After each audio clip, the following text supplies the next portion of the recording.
Sponsored by Tata 407 mini truck. सन्तानको विश्वास आमा, आमाको विश्वास गरिमा, गरिमा विकास bank, access to all.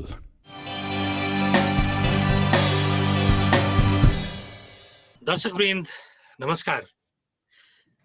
News 24 टेलिभिजनबाट प्रत्येक दिन प्रसारण हुने दैनिक टेलिभिजन कार्यक्रम डेभलपमेन्ट फोरमको आजको यो नयाँ श्रृङ्खलामा यहाँलाई हार्दिक स्वागत गर्दछु। दर्शकवृन्द, परिवार स्वास्थ्यको क्षेत्रमा नेपालले हासिल गरेको प्रगति हेर्ने हो भने छोटो समयमा धेरै राम्रो प्रगति हासिल गर्न सकेको छ, जसका थुप्रै कारणहरू छन्, थुप्रै त्यसका अवस्थाहरू छन्। त्यो उपलब्धि हासिल गर्नका लागि धेरै प्रयत्नहरू पनि छन्। त्यो प्रयत्न गर्ने आम सरकारवालाहरूकै बलबाट त्यो उपलब्धि प्राप्त भएको पनि हो। विश्वव्यापी रूपमा देखिएको कोरोना संक्रमण र नेपालमा पनि संक्रमण देखिएसँगै लकडाउन भयो। लकडाउनसँगै अनेक खालका जटिलताहरू नेपाली समाजले झेल्नु परेको अद्यावधि छँदैछ। यो अवस्था बीचमा हामी आज एउटा महत्त्वपूर्ण र विशेष विषयमा छलफल गर्दैछौँ। आज राष्ट्रिय परिवार योजना दिवस पनि परेको छ। यो सन्दर्भमा यो क्षेत्रमा काम गर्ने र सरोकार राख्ने विभिन्न व्यक्तित्वहरूसँग हामी नीतिगत र कार्यान्वयनगत अवस्था, जटिलता, सम्भावनाका विषयमा छलफल गर्दैछौँ र सँगसँगै कोभिडले ल्याएको असर, यसको प्रभाव कहाँसम्म पर्छ, कसरी पर्छ, यो विषयमा पनि हामी छलफल गर्ने प्रयास गर्नेछौँ। आज हामीसँग 5 जना महत्त्वपूर्ण व्यक्तित्वहरू हुनुहुन्छ। सर्वप्रथम म आजको छलफलमा स्वागत गर्न चाहन्छु स्वास्थ्य मन्त्रालयको यो परिवार कल्याण महाशाखा अन्तर्गतको परिवार योजना तथा प्रजनन स्वास्थ्य प्रमुख कविता अर्यालजी हुनुहुन्छ। यहाँलाई स्वागत छ। नमस्कार। नेपाल परिवार नियोजन सङ्घका निमित्त महानिर्देशकज्यू हुनुहुन्छ सुभाष श्रेष्ठज्यू, यहाँलाई स्वागत छ सर। नमस्कार। त्यसै गरी आजको छलफलमा हामीसँग परिवार नियोजन विज्ञ हुनुहुन्छ दीर्घराज श्रेष्ठज्यू। त्यसै गरी आजको छलफलमा हामीसँग हुनुहुन्छ राष्ट्रिय एचआईभी एड्स महासङ्घका केन्द्रीय अध्यक्ष हुनुहुन्छ राजेश दिदियाज्यू, यहाँलाई स्वागत छ सर। नमस्कार र धन्यवाद हजुर। त्यसै गरी हामीसँग राष्ट्रिय एबिलिस फाउन्डेसन नेपालका राष्ट्रिय संयोजक हुनुहुन्छ डाक्टर वीरेन्द्र राज पोखरेलज्यू, यहाँलाई स्वागत छ वीरेन्द्र सर। नमस्कार। म आजको छलफल सुरु गर्न चाहे। सरकारी प्रतिनिधि हुनुहुन्छ कविता अर्यालज्यू। यो परिवार योजना दिवसको, राष्ट्रिय परिवार योजना दिवसको अवसरमा हामी छलफल गर्दैछौँ। आजको दिनलाई हामीले सम्झिएर हाम्रा उपलब्धिहरू यी हुन् भन्ने हो भने सरकारको तर्फबाट के हुन्? हामी 7औं परिवार योजना दिवस मनाउन गइरहेका छौँ र यो अवसरमा हाम्रो अहिलेको अवस्था, परिवार नियोजन अथवा फ्यामिली प्लानिङमा हाम्रो के छ त स्थिति भन्नुपर्दाखेरि चाहिँ हामी अहिले जुन फ्यामिली प्लानिङको सिपिआर, जुन परिवार नियोजन प्रयोग दर भन्छौँ, एउटा मेजर यसको सूचक रहेको छ अवस्थालाई चाहिँ चित्रण गर्नको लागि। त्यो सूचकको हामी अझ त्यसमा पनि मोडर्न मेथड, जुन आधुनिक साधनहरूको कुरा गर्छौँ र त्यो मोडर्न मेथडको अवस्था अहिले आएर 2016 को डाटा, 2016 एनडिएचएस सर्वेलाई नै हामीले अहिले हेर्ने हो भने अहिलेको अवस्थामा हामी 43% हामीले परिवार नियोजनको आधुनिक साधनको प्रयोग दर जुन चाहिँ एमसिपिआर भनिन्छ छ भने साथसाथै अब ओभरअल जुन चाहिँ केही ट्रेडिसनल मेथडहरू पनि युज भइरहेका छन् र त्यसलाई पनि जोडेर हेर्दाखेरि 53% चाहिँ हामी परिवार नियोजन साधनको प्रयोग दरको अवस्था रहेको छ। र सँगसँगै अर्को एउटा मेजर सूचक चाहिँ जुन फर्टिलिटी रेट, प्रजनन दर भनिन्छ, टोटल फर्टिलिटी रेट हुन्छ र त्यसलाई हेर्ने हो भने हामी अहिले विगतमा धेरै वर्षको अन्तरालमा आउँदै जाँदाखेरि अहिलेको अवस्थामा चाहिँ हामी 2.3 को अवस्थामा चाहिँ झरेका छौँ, जुन हामीले 2030 सम्मको लागि चाहिँ 2.1 को लक्ष्य लिएका थियौँ, दिगो विकासको लक्ष्यको कुरा गर्दाखेरि। र अर्को एउटा यो चाहिँ मेजर हाम्रो परिवार नियोजनका सूचक हुन् र त्यो सँगसँगै यससँग सम्बन्धित भएर आउने अन्य हाम्रा केही इन्डिकेटर्सहरू पनि छन्, जस्तै अब परिवार नियोजन सेवाको हामीले कतिको पहुँच गर्न सक्यौँ, जस्तो अब हामीले सप्लाईलाई परिवार नियोजन सेवा भन्ने बित्तिकै सेवालाई चाहिँ हामी कतिको व्यापक रूपमा चाहिँ लैजान सक्यौँ भन्नुपर्दाखेरि चाहिँ अहिले हामीले स्वास्थ्य संस्थाको प्रत्येक स्वास्थ्य संस्थाबाट चाहिँ निःशुल्क रूपमा चाहिँ परिवार नियोजन सेवाका साधनहरू चाहिँ उपलब्ध गराइरहेका छौँ। त्यो पनि हाम्रो लागि एउटा मुख्य सूचकको रूपमा रहेको हुन्छ। सुभाष सरतिर जान चाहे, हामी आजको दिनमा उभिएर हेरिरहँदाखेरि हामीले यो क्षेत्रमा गरेका उपलब्धिहरू चाहिँ यी हुन् भनेर दाबी गर्न सक्ने के छन्? यसमा चाहिँ खास गरेर हाम्रो यो एमडिजी जुन हामीले हैन यो सरशताब्दी लक्ष्य भन्थ्यौँ, त्यसमा चाहिँ त्यसको 8वटा इन्डिकेटर मध्ये चाहिँ अब यो हामीले फ्यामिली प्लानिङ रिलेटेड इन्डिकेटरहरूमा चाहिँ हामीले राम्रै किसिमको उपलब्धि हासिल गरेका थियौँ। त्यसमा चाहिँ अब यो परिवार अपनाउने त्यसै गरेर अन्य हेल्थका इन्डिकेटरहरू पनि हाम्रो पोजिटिभ पनि भएका छन्।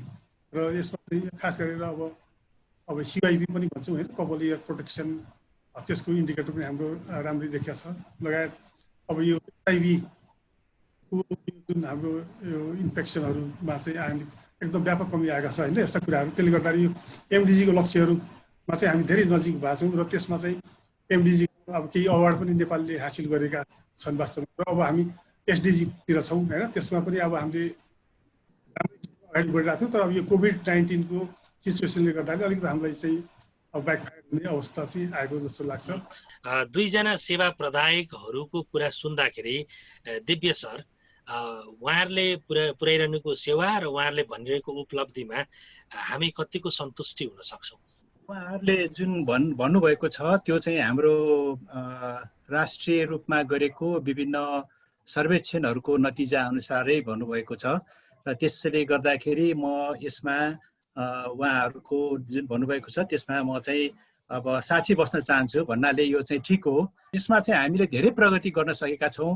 र तर अब अहिले आएर यो 2016मा जुन हाम्रो नेपाल डेमोग्राफिक हेल्थ सर्वेले जुन अब सर्वेक्षण गर्यो त्यसमा चाहिँ हाम्रो अघि कविता म्यामले भनिसक्नु भएको छ, त्यसमा चाहिँ हाम्रो मोडर्न मेथडमा 43% र एनी मेथडमा 53% हामीले गर्न सकेका छौँ।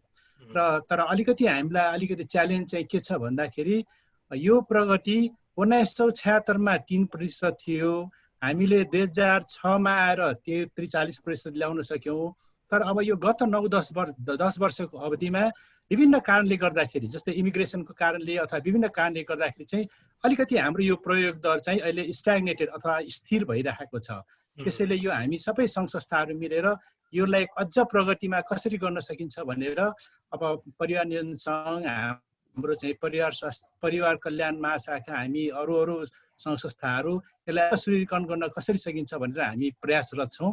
यो सरकारले परिवार नियोजन लगायतका संस्थाले दिएका सेवाहरूमा चाहिँ सबै वर्ग समुदायहरूको पहुँच चाहिँ छ कि छैन? तपाईँले के देख्नु भएको छ? अब यसमा कस्तो छ भन्दाखेरि हाम्रो परिवार नियोजन सेवा अहिले हाम्रो नेपालको 77 जिल्लाको भनौँ न सबै यो चाहिँ एउटा प्रजनन स्वास्थ्यसँग एकीकृत भएको छ। भनेको मतलब यो वडा तहमा, अझ वडा भन्दा पनि हाम्रो चाहिँ यो पिएससी आउटरिच क्लिनिकको तहसम्म यो पुगेको छ। र त्यसमा यो निःशुल्क पनि छ। जस्तै हाम्रो परिवार सङ्घ, अरू सङ्घ संस्थाले नेपाल सरकारले प्रदान गरेकोमा चाहिँ यो निःशुल्क पनि गरेको छ र पुगेको पनि छ। तर तथ्याङ्कले के देखाउँछ भन्दा केही वर्गहरूमा चाहिँ यो सेवाको प्रयोग दर चाहिँ कम भएको पाएको छ। त्यो चाहिँ च्यालेन्ज छ। तर तपाईँको प्रश्नमा चाहिँ जस्तै हाम्रो नेपाल सरकारले अथवा विभिन्न सङ्घ संस्थाहरूले हाम्रो विभिन्न प्रयासमा समुदाय तहसम्म पुगेको छ। तर विविध कारणले गर्दाखेरि केही समूहहरूमा चाहिँ यो सेवाको प्रयोग दर चाहिँ अलिक कम छ। जस्तै भन्नु नै पर्दाखेरि अब हाम्रो एडोलेसेन्स, हाम्रो किशोर किशोरीहरूमा अलिकति कम भइरहेको छ। अलि अब आर्थिक अवस्था कमजोर भएकोमा कम भइरहेको छ। अलिकति हामी हार्ड टु रिच एरिया भन्छौँ, स्वास्थ्य संस्थाभन्दा अलिकति टाढा बसेको ठाउँको मानिसहरूले अलिक कम प्रयोग गरिरहेको छ। सर्टेन एथनिक ग्रुपको कम भइरहेको छ। र त्यसले गर्दाखेरि त्यो चाहिँ समस्या छ। तर हाम्रो जुन कार्यक्रमको तर्फबाट चाहिँ एकदमै समुदाय तहसम्ममा नै यो कार्यक्रमहरू चाहिँ जोडतोडका साथ चाहिँ सञ्चालन गरिरहेको चाहिँ छ जस्तो लाग्छ ठिक छ। मलाई। म त्यो भनिरहँदाखेरि विशेष गरी अब एचआइभी एड्स महासङ्घका राष्ट्रिय अध्यक्ष पनि यहाँ हुनुहुन्छ, केन्द्रीय अध्यक्ष हुनुहुन्छ। तपाईँहरूले चाहिँ त्यस्तो महसुस गर्न पाउनु भएको छ कि छैन? म राजेश दिदियाज्यूतर्फ जान चाहे। समग्रमा भन्नुपर्दाखेरि चाहिँ यो परिवार नियोजनको अथवा परिवार सम्बन्धी अथवा रिप्रोडक्टिभ हेल्थ सम्बन्धी कुरा गर्दाखेरि एचआइभी सङ्क्रमितहरूको समुदाय र सम्बन्धित समूहहरूलाई चाहिँ पर्याप्त रूपमा सुविधा पाएकै छ। किनभनेपछि एचआइभी सङ्क्रमितहरूको कुरा गर्नुहुन्छ भने उहाँहरूले चाहिँ कन्डोम प्रयोगको सबैभन्दा उपयुक्त हामीले चाहिँ प्रयोग गर्ने अवस्था चाहिँ कन्डोम प्रयोगको अवस्था र त्यस्तै हामीसँग सम्बन्धित लागु औषध प्रयोगकर्ता एचआइभी सङ्क्रमितहरू पनि हुनुहुन्छ र साथसाथै हामीसँग चाहिँ यौनकर्मी वर्ग पनि हुनुहुन्छ जुन एचआइभी सँगै बाँचिरहेछन् उहाँहरू पनि हुनुहुन्छ र त्यो अर्थमा चाहिँ हामीले चाहिँ यो परिवार स्वास्थ्यको कुरा र प्रजनन स्याहारको कुराहरूमा चाहिँ हाम्रो तर्फबाट चाहिँ हामीले चाहिँ ढुक्क हुने अवस्था चाहिँ छ, तर कतिपय अवस्थामा सुधार गर्नुपर्ने अवस्था छ। नीतिगत कुराहरू चाहिँ बाँकी नै छ, तर नेपाल सरकारको प्रयास र फ्यामिली प्लानिङको जुन एक प्रकारको सहकार्य छ र एग्रेसिभ रूपमा हामीले काम गरिरहेछौँ। सँगसँगै बसेर हामी 77वटा जिल्लाहरूमा चाहिँ लगभग हामी 73वटा जिल्लामा चाहिँ काम गरिरहेछौँ। त्यहाँ हाम्रा चाहिँ सिएसबिसी कार्यकर्ताहरू छन्, 88 टिमहरू छन्। तिनीहरू सँगसँगै एकजना चाहिँ प्यारामेडिक्स पर्सन छ, एकजना एचआइभी सङ्क्रमित व्यक्ति छ। तिनीहरूले गरेर काम गर्दाखेरि समग्रमा हेर्दाखेरि चाहिँ उपलब्धिमूलकै सन्तोषजनकै छ भन्नुपर्ने अवस्था छ सर। हामीसँग डाक्टर वीरेन्द्र राज पोखरेलजी हुनुहुन्छ। यो सन्दर्भमा यो सेवाको पहुँच यसबाट चाहिँ लाभान्वित हुनेहरूमा यो अपाङ्गता भएका व्यक्तिहरूको अवस्था के छ? एकदम महत्त्वपूर्ण विषय हाम्रो अपाङ्गता क्षेत्रको लागि। यसकोमा सानो सूचक के दिउँ भने हाम्रो मिलेनियम डेभलपमेन्ट गोल्समा हाम्रो नेपालले चाहिँ अवार्ड प्राप्त गरेको अवश्य पनि हो। प्रजनन स्वास्थ्यमा ल्याएको सुधार, मातृमृत्यु दरमा भएको सुधार यो अवश्य पनि हो। तर त्यसको साथमा एउटा मात्रै सूचक म के भन्न चाहन्छु भने सर्वोच्च अदालतले नेपाल सरकारलाई जति पनि सरकारी अस्पतालहरू छन् ती अस्पतालहरूमा उपलब्ध गराएका प्रजनन स्वास्थ्य सेवाहरू अपाङ्गता भएका व्यक्तिहरूको लागि उपयुक्त छैन, यसलाई उपयुक्त बनाउनु भनेर सर्वोच्च अदालतले परमादेश जारी गरेको छ। यसबाटै थाहा हुन्छ कि अपाङ्गता भएका व्यक्तिहरूले पर्याप्त मात्रामा पाउनुपर्ने प्रजनन स्वास्थ्य सेवा प्राप्त गर्न सकेका छैनन्। त्यो हुनुको कारण चाहिँ हाम्रो नीतिगत कारण हो या नियतगत कारण हो, कस्तो हो? अब यसलाई चाहिँ हामी के भन्न सक्छौँ भने अपाङ्गता भएका व्यक्तिहरूको सन्दर्भमा कस्तो कस्तो अवस्थामा प्रजनन स्वास्थ्य सेवाबाट वञ्चित हुनुपर्छ भन्ने किसिमको सरकारी तहबाट खासै त्यो प्रकारको विश्लेषण अनुसन्धानहरू हुन सकेको छैन, प्राथमिकतामा पर्न सकेको छैन। योजनाहरू बनाउँदाखेरि छुटेका वर्गहरूलाई यो मुख्य सेवाको क्षेत्रमा दायरामा ल्याउनको लागि के योजना बनाउनु पर्छ भन्ने योजना बनाउन सकेको छैन। जस्तो भनौँ हामीले कुनै अस्पताल बनाउँछौँ, अस्पतालमा बर्दिङ सेन्टर राख्छौँ र त्यहाँ राखेका बेडहरू अपाङ्गता भएको महिलाहरू चढ्न नसक्ने खालका बेडहरू राख्छौँ। अस्पतालमा र्याम्पहरू हुँदैन जहाँ चाहिँ नि व्हिलचेयर प्रयोगकर्ता महिलाहरू आउन सक्दैनन्। उनीहरूलाई परामर्श दिइँदैन कि समयमा कि उनीहरूको चाहिँ नि स्वास्थ्य कति जोखिम हुन्छ यदि उनीहरूको चाहिँ गर्भ रहन गयो भने त्योसम्म पनि उनीहरूलाई सचेतना दिएको छैन। अभिभावकहरू यतिसम्म चाहिँ कमजोर अवस्थामा छन् कि बौद्धिक अपाङ्गता भएका किशोरीहरू जब युवा बन्दै जान्छन् उनीहरूको चाहिँ फोर्स स्टेरिलाइजेसन गरेर उनीहरूको चाहिँ गर्भाशय चाहिँ बाबुआमाले नै निकालिदिइरहेको अवस्था छ, किनभने उनीहरूलाई हुन सक्ने हिंसाको कारणले गर्दा। भने यी सबै कुराहरू यति जटिल अवस्थाका छन्। त्यसले गर्दाखेरि आज हामीले यी सबै कुरा हेर्दा अपाङ्गता भएका व्यक्तिहरूको सन्दर्भमा जुन प्रकारको प्रजनन स्वास्थ्य सेवा प्राप्त गर्न पाउने र उनीहरूको परिवारको योजनामा उनीहरूको जुन स्थान हुनुपर्ने त्यो हुन सकेको छैन। म यही विषयलाई जोड्न चाहे। सुभाष श्रेष्ठ सर हुनुहुन्छ, तपाईहरुले उहाँ जस्तो एउटा सामान्य अवस्थामा त पहुँच हुन सक्दैन भनिरहँदाखेरि अहिले त हामी यस्तो असामान्य अवस्था झेलिरहेका छौँ यो कोभिड-19 का कारण। यो बेलामा त झन् उहाँहरूको पहुँच त निकै खस्किएको होला, कमजोर होला नि। सुभाष सर, यो विषयमा परिवार नियोजन सङ्घको प्रयत्न के भइराखेको छ? राम्रो प्रश्न गर्नुभयो। यसमा चाहिँ अब हाम्रो फ्यामिली प्लानिङ एसोसिएसनको कभरेज चाहिँ अब यो देशव्यापी चाहिँ छैन, हामी लिमिटेड एरियामा काम गरिरहेको छौँ र त्यसमा पनि अब यो खास गरेर यो पिपुल विथ डिसेबिलिटीमा चाहिँ हामी काठमाडौँ उपत्यकामा सीमित छौँ। तर हामीले एउटा के चाहिँ थालनी गरेका छौँ भने हाम्रो त्यस्तो किसिमको सर्भिसको डिमान्ड भयो भने हाम्रो पियर एडुकेटरहरू हुनुहुन्छ, त्यही कमिटीबाट हुन्छ। हाम्रा पियर एडुकेटरहरू चाहिँ डिसेबिलिटीकै कमिटीबाट हुनुहुन्छ र उहाँहरू चाहिँ घर घरमा गएर पनि हाम्रो सर्भिस दिने त्यस्तो टाइपको चाहिँ हामीले सुरुवात चाहिँ गरेका छौँ। तर त्यो चाहिँ एकदम लिमिटेड एरियामा भएको हुनाले यसले सबै ठाउँमा पहुँच चाहिँ छैन र हामीले चाहिँ हरेक कमिटीहरू होइन, अन्य अब यो मार्जिनाइज ग्रुपहरू होला अथवा भलिबल कमिटीहरूमा चाहिँ प्रत्यक्ष रूपमा उहाँहरूकै संलग्नतामा उहाँहरूकै रिप्रेजेन्टेसन, त्यही समुदायको रिप्रेजेन्टेसनमा पियर एडुकेटरहरूलाई मोबिलाइज गरेर चाहिँ हामीले घर घरमा घर दैलो सर्भिसहरू चाहिँ पुर्याएका छौँ।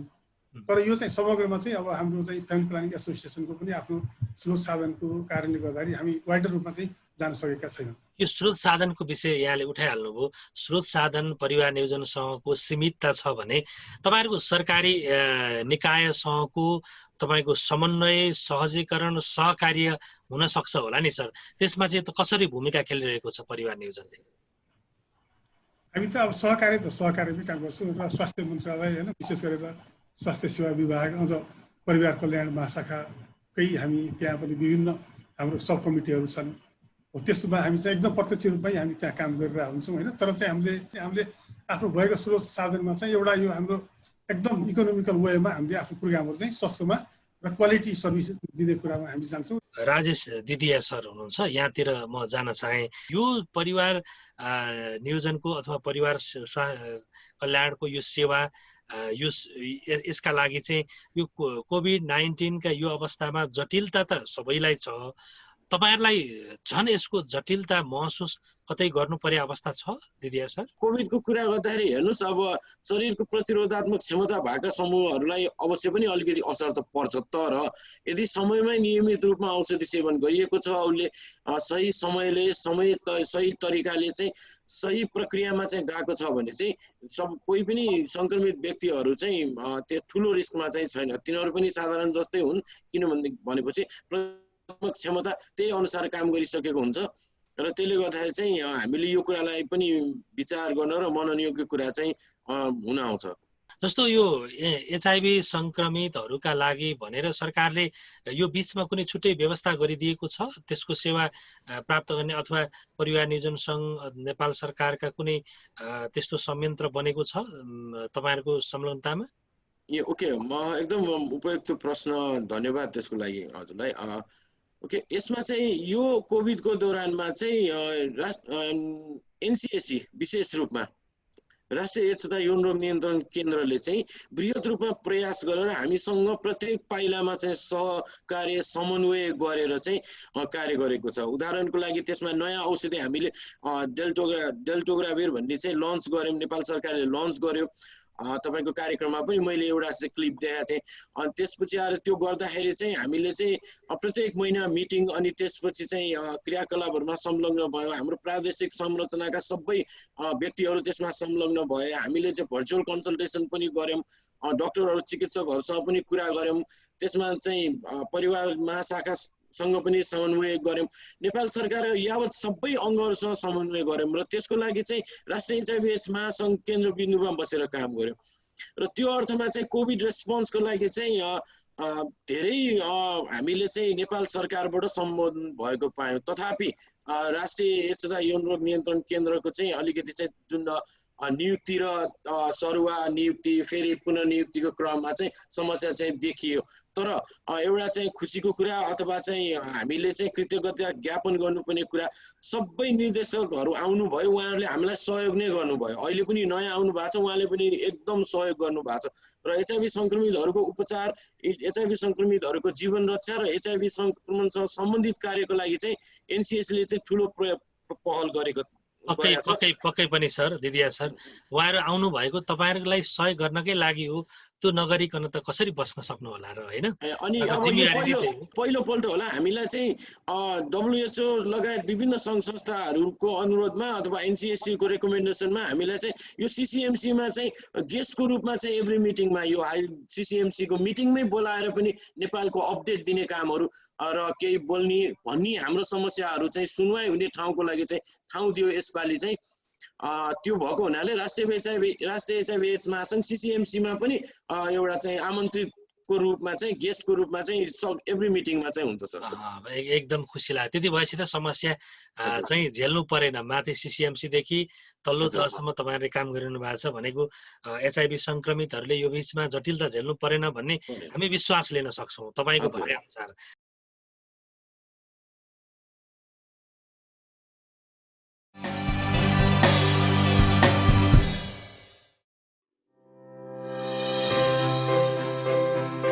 परिवार नियोजन सेवाको अधिकार हरेक व्यक्तिको समान मानव अधिकार हो। सबै वर्गले यसको निर्बाध रूपमा उपभोग गर्न पाउनु पर्दछ। कोरोना भाइरस कोभिड-19 को महामारीको वर्तमान अवस्थामा हरेक सेवाग्राहीको लागि लान्छना तथा विभेद रहित परिवार नियोजन यौन तथा प्रजनन स्वास्थ्य सेवाको सुनिश्चितता गरिनु पर्दछ।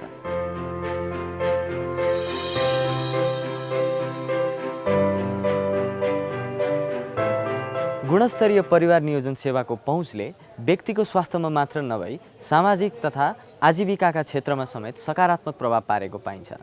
तसर्थ बहुगुणात्मक प्रतिफल भएको परिवार नियोजन सेवाका कार्यक्रम र लगानीलाई राष्ट्रिय प्राथमिकतामा पार्न हामी सबैको साझा पहल आवश्यक पर्दछ।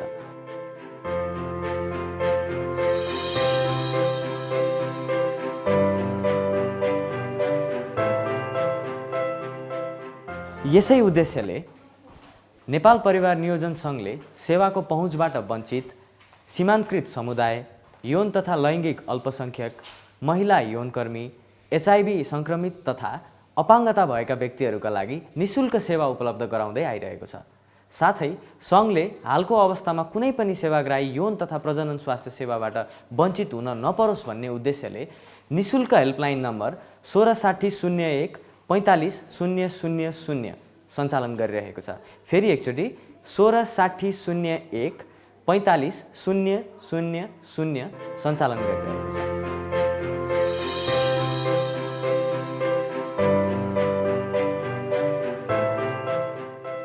यसै सन्दर्भमा परिवार नियोजन र यौन तथा प्रजनन स्वास्थ्य र अधिकारको क्षेत्रमा लामो समयदेखि नेतृत्वदायी भूमिका निर्वाह गर्दै आएको नेपाल परिवार नियोजन सङ्घको 62औं जन्मदिवसको उपलक्ष्यमा यहाँहरू सबैमा नेपाल परिवार नियोजन सङ्घको तर्फबाट शुभकामना प्रकट गर्न चाहन्छु।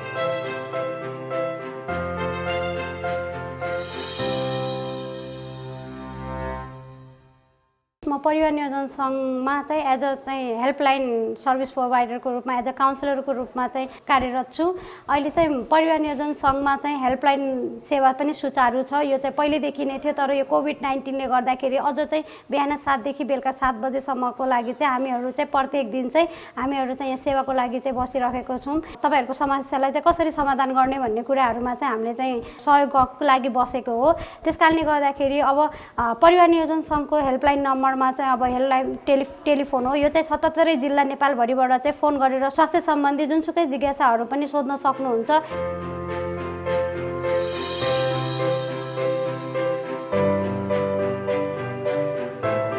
यस नेपाल परिवार नियोजन सङ्घ केन्द्रीय क्लिनिक लगायत देशभरिका यस परिवार नियोजन सङ्घका शाखाहरू चाहिँ यस कोभिड-19 को विषम परिस्थितिमा पनि सुचारू रूपले सञ्चालन भइरहेको छ र यस्तो अवस्थामा पनि आफ्ना सबै सुरक्षात्मक उपायहरू कोभिड-19 को सुरक्षात्मक उपायहरू अवलम्बन गर्दै सेवा दिइरहेको चाहिँ जानकारी गराउँछौँ र आशा छ आगामी दिनहरूमा पनि यो यस परिवार नियोजन सङ्घले नियन्त्रण रूपमा जस्तो सुकै परिस्थिति विषम परिस्थितिमा पनि आफ्नो सेवा सञ्चार गरिनेछ भन्ने तपाईँलाई विश्वस्त बनाउन चाहन्छु।